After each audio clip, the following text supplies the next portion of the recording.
Mga ka-Republic, move on agad si Justin Brownlee at si Tim Cone mula sa pagkatalo sa kamay ng Tok and Tek sa katatapos na Governors Cup Finals. Gilas Pilipinas jersey naman ang isusuot ng Ginebra Import bilang Gilas naturalized player at haharapin ng ating national team ang New Zealand Tall Blacks at ang kupunan ng Hong Kong.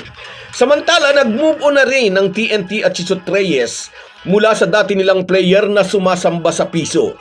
Pagkatapos mapatunayan ng tropang giga na kaya nilang mag-champion nang wala si Mikey Williams, sinabi ng TNT coach, bukas na sila sa ideyang i-trade si Damun sa sinumang team na gustong makuha ang serbisyo nito. Pag-uusapan po natin yan, pero bago ang lahat ay maglalambing po ako sa inyo na isubscribe ninyo itong ating channel at kung di masyadong makakaabala ay i-like at paki-share na rin ninyo. Malaking bagay po yan sa aming mga vlogger. Maraming salamat. Mga ka-Republic, malungkot para sa mga fans ang pagkatalo ng Ginebra sa finals. Ngunit para kina Ginebra coach Tim Cone at sa tatlong Ginebra players na sina Scottie Thompson, Japet Aguilar at Justin Brownlee, move on na agad. Walang panahong dapat gugulin sa pagmumukmok dahil may haharapin silang mas malaking laban. Ang second window ng FIBA Asia Cup qualifiers. Nauna nang sinabi ng American mentor, hindi pa rin maglalaro para sa Gilas si Jamie Malonzo. Kailangan muna makapaglaro ito sa Ginebra bago uli isabak sa national duty.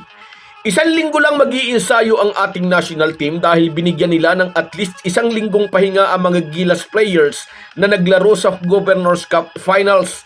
Si Calvin Oftana ng Tok and Tek at si Nad Japet, Scottie at Justin Brownlee naman ng Barangay Ginebra. Ang mga players naman mula sa SMB at Meralco ay may laro pa rin para sa East Asia Super League. Kaya nga na-set ang first Gilas team practice sa November 15, halos isang linggo bago ang laban natin sa New Zealand Tall Blacks on November 21 at sa November 24 laban naman sa kupunan ng Hong Kong. Mula nang matalo ang Ginebra sa Governors Cup Finals, umuulan ng mga tanong kung may injury daw ba si Justin Brownlee. Wala, direktang sinabi ng American mentor. Buong final series daw kasi parang nawala ang laro ng Ginebra Import. Sinabi ni Tim Cone dahil na rin sa mahusay na depensa ni Randy Jefferson. At siya raw ang dapat sisihin dugtong ni CTC. Hindi raw siya nakapag-create ng mga play na makakawala si Brownlee sa malagkit na depensa ng Tok and Tek. Saludo ang Ginebra coach sa larong ipinamalas ng tropa ni Chot Reyes. Lamang na ngayon si Chot Reyes sa finals match-up nila ng dati niyang mentor. May 4 si Reyes laban sa 3 ni CTC. Speaking of Chot Reyes, after na muling makuha ng Tok and Tek ang Governors Cup title, ngayon ay move on na raw sila mula sa player nilang sumasamba sa piso. Bigla silang iniwan ni Mikey Williams dahil sa issue ng pera sa 2.4 million pesos a month salary na hinihingi nito. Matatandaan, nakaka-adjust lang noon ang kontrata ni Williams pero muli itong humihirit ng dagdag na sweldo na mag-champion din ang TNT at manalo pa itong finals MVP. Kayang-kaya namang ibigay ng TNT ang ganong sweldo, ngunit mukhang nakakaramdam ng pang-aabuso ang TNT team management.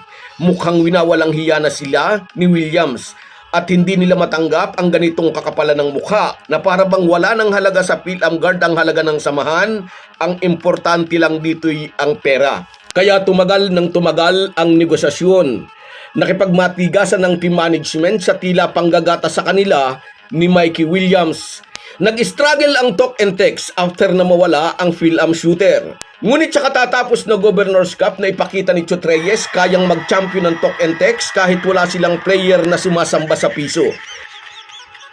Pagkatapos ng ilang maniobra sa kanilang lineup at player acquisition na ipakita ng TNT, isa silang malakas na kupunan. Sila ngayon ang Governors Cup champion. At sinabi ni Chot Reyes, move on na sila. Nasagad na sila kay Mikey Williams. Handa na silang mag-entertain ng offer para i-trade ang dati nilang star player. Ibig sigurong sabihin ni Chot Reyes, ayaw na namin. Kayo na lang ang sumakit ang ulo. Pero siyempre, hihingi sila ng kapalit na di-calibre ring player. Hawak nila ang PBA rights ni Williams at kung may mag-o-offer, handa raw nilang pag-aralan ang alok. May 2 linggo na ang nakaraan nag-post si Snow Badwa, next project di umano ng Converge ay itong si Mikey Williams.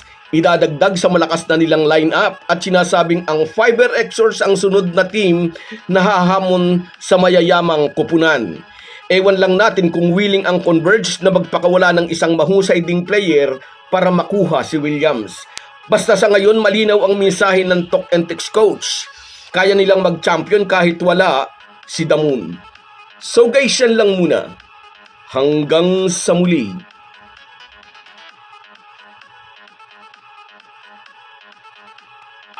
Kung wala po kayong mga viewers namin ay walang magtatagumpay na vlogger. Kaya salamat po sa inyong panunood. Shoutout sa iyo, Merson Kabady Vlog mula dyan sa Oman. Oo, pareho tayo ng iniisip. Brownlee pa rin. Shoutout sa iyo at sa iyo rin, Reggie Jimenez. Yes, kayang-kaya pa. Inalat lang talaga nitong nakaraang conference. Sa iyo rin, Edwin Felizardo. Yes, babawi tayo. Sa iyo rin, shout out Virgilio Martinez, suporta, hindi nagbabago ang suporta, shout out. Sa iyo rin, Cecilia Gibara, shout out sa iyo, idol. Sa iyo rin, shout out Remedios Mancinido. Yes, kayang-kaya pa ni Brownlee. Sa iyo rin, shout out Herminia Balingit. Ganyan talaga, may panalo, may talo. Shout out sa iyo. Sa iyo rin, Joseph Dino Quizon. Shoutout pa rin sa iyo. Kayang-kaya pa ni Brownlee. At sa iyo rin, Nerio. Shoutout sa iyo, idol. Salamat sa suporta. Salamat din sa panunood mo, Alex Anggagaw. Shoutout sa iyo, idol. At sa iyo rin, Norman Flores. Salamat sa inyong lahat. Kahit gaano po tayo kabisi ay huwag po nating kalimutan ang ating buhay espiritual. Lagi po tayong magpasalamat sa bawat araw na dagdag sa ating buhay. Malaki po ang maitutulong ng pananalangin araw-araw. Isang paalala po mula sa inyong Halo-Halo Sports Republic.